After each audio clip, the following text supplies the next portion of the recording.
Chapter 12. So life worsens, and I didn't think that was possible. But for a few weeks, Wesley and I train alone. We fight alone. We recover alone. We eat alone. We live alone. We exist alone. Alone. If and when we see each other across the room, we share a smile and mouth, "You okay?" We always answer with a nod or a thumbs up, though we both know we're definitely not okay. We try to catch up with each other quickly when we're in line in the mess hall, or I'll squeeze his arm or fist bump him as we pass by in the hallway. But the guards are ordered to keep us apart. For how long? Forever? Life was hard enough here, and then harder after Zoom's betrayal, but this loneliness and worry for my brother is killing me. Last week, Wesley had his first solo fight. I nearly pulled my hair out in helplessness, and even though he lost, he fought well. Thankfully, he wasn't injured too badly. I saw him training with Pike a couple of days later, looking alert yet tired at the same time. I'm afraid they wouldn't let us visit each other even if one of us was dying. Heading back to my room after a long day, or should I say another long day, I can't remember feeling this tired. Mark had me doing laps and drills that turned my legs into rubber bands. I barely have my eyes open as I shuffle into my room. Sighing, I collapse on my bed, but the jostling of my body knocks something to the floor. I push myself up. On the floor is a bowl and several of my favorite cookies, the kind with the blue and gold sprinkles. 5-second rule. Kneeling before the mess, I start tossing cookies into the bowl and take a bite of one. Just what I needed. Then I notice the rectangular writing device. Wiping crumbs off my mouth, I read the note and smile. Don't eat them all at once. Wes. The moment my training ends, Merc walks over to one of the monitors. I'm literally dripping with sweat, and I rub a towel over my slick arms. I don't remember being this sweaty since that time Dad played basketball with me and Wes in 101-degree heat. Dad ended up getting heat exhaustion, but he didn't regret it since he beat us at the game of horse. I checked your schedule, and this is who you're fighting next week, Merc tells me. His name is Ebert. Been here for a long time. I turn to the monitor. Ebert is a furry tan alien. His neck is super long and holds an eyeball at the top. His mouth is on his torso. I stare at his rotating golden brown eye. His opponent stands there, motionless, and then gets punched to the ground. Merc answers my unspoken question. When he chooses, Ebert's eye can deliver hypnotic waves to anyone who looks at it. Merc stares at me, and his voice deepens, grows even more stern. Do not look him in the eye. At any time. Is that understood? I nod. Understood. He's going to do everything he can to get you to focus there, Merc continues. But if you avoid it, you'll be fine. He does not have good balance or good reflexes. Take out his eye, punch it, damage it, do whatever you have to. Take that out of play. How do I reach it? His neck is like a giraffe. Like a what? Never mind. How am I going to reach it? I ask again. As soon as he brings it down, close your eyes and swing as hard as you can. He's very sensitive there, so one good poke and you'll probably put his eye out of commission. I watch the screen again, studying his moves, his strategies, trying to see how he thinks. If this Ebert guy has this ability, then why is he here on level 1, I ask. Shouldn't he be on the upper level, where the power fighters are? He should be, but Farrell didn't think his power was good enough, so he kept him on this level. That doesn't seem fair, I murmur. Is anything fair here? Chuckling, I focus on the screen again. Merc grips my shoulder. Riley. Arms folded across my chest, I glance at him. Yeah? Then I notice his face seems sad. I am sorry that you and your brother weren't able to escape. And I'm sorry you're being separated. I suddenly feel a lump in my throat. Wesley and I have been starved of kindness for so long, I feel I'm gobbling up anything I can get, appreciating it 10 times more than I used to. Thank you. He turns and we both see Wesley practicing with Pike. I've been keeping an eye on your brother when I can, when he's here training, and he's doing well, believe me. I smile. I appreciate that. My first fight alone. Cracking my knuckles, I roll out the tension in my shoulders. What would I tell Wesley?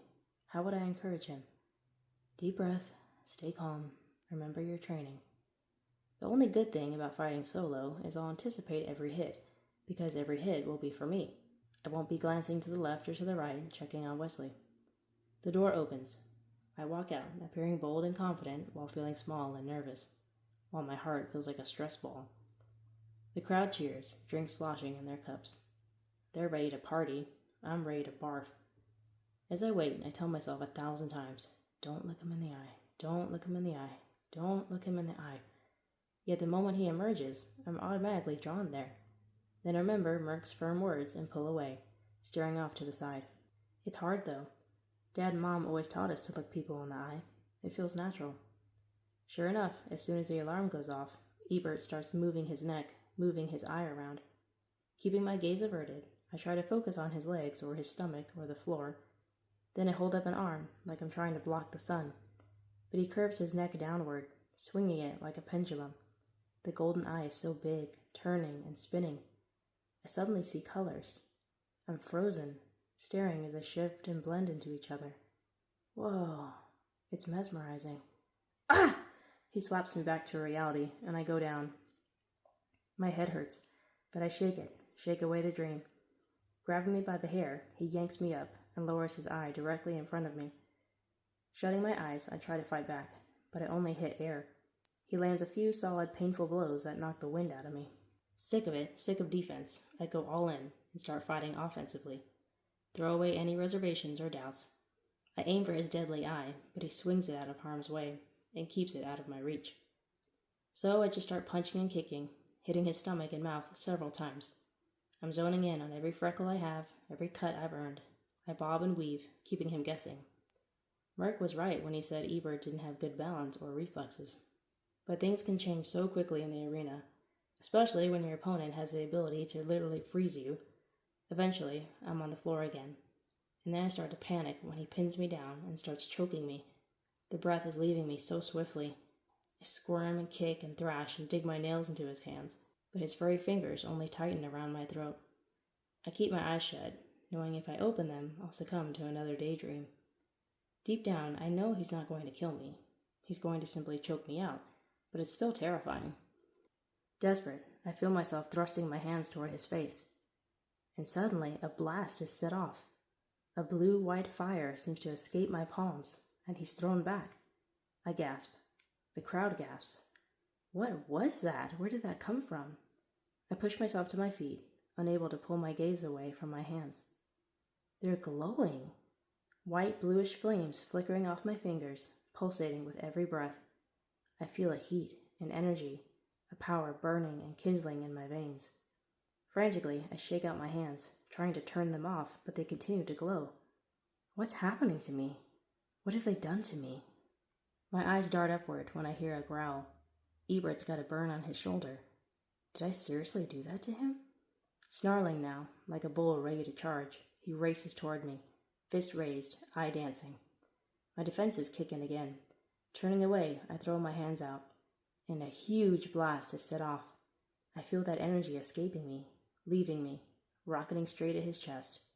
He flies backward and slams into the wall, cries out and falls to the ground with a loud thud. The alarm goes off, and that sends the audience into thunderous applause. Speechless, I see the flames dissolve back into my skin. I stand there, trying to breathe, trying to grasp what just happened. Continue to watch my palms, examine every inch of my hands. Hands I don't recognize. Sitting on the medical table, I wait as Doc treats my superficial wounds. He touches my forehead and then writes something down on the screen. Being half Yaman, he can read life signs, heart rate, and all that jazz simply by touching someone. No wonder he's a doctor. I sigh. My knuckles are cut and bruised, but I've gotten used to that. That's not what's worrying me. Doc? Yes, Riley. He gently takes hold of my chin and runs a blinking, whirring device over my black eye. Did you hear what happened out there today? I did. Doctors hear a lot of gossip, you know. He smiles. Congratulations. For what? This? I hold up my hand and turn it over, hoping it doesn't explode and break something. Do you know what's wrong with me? There's nothing wrong with you, Riley. Farrell strides into the room, looking at me like I'm his pride and joy. Your powers have been manifested! I'm so proud of you! For a moment, I think he's gonna hug me, but thankfully, he only squeezes my shoulders. I grimace. I'm so confused and bewildered and freaked out. What have you done to me? Absolutely nothing. What do you mean? Obviously something has changed. I've never been able to do anything like this before. What did you do? Riley, this was your first time being in the arena alone. Your body and mind panicked, and these emotions triggered your powers. It happens all the time here. But that still doesn't explain. I'm going to have to move you up in the ranks. You need to be with your own kind on level 2. Oof, you're telling me I'll have to fight aliens with powers now? Yes? He nods eagerly. That's just great, I mutter. It is. He's not getting this whole sarcasm thing, is he? My shoulders slump as another thought enters my brain. Wait, does this mean I'll see even less of my brother? I'll live and eat on a different level? Exactly, unless he finds some hidden power. Grinning, he gives my shoulders a gentle shake. I'm so proud of you, he says for the second time. Watching him stroll out of the room, I sit there, left with more questions than answers.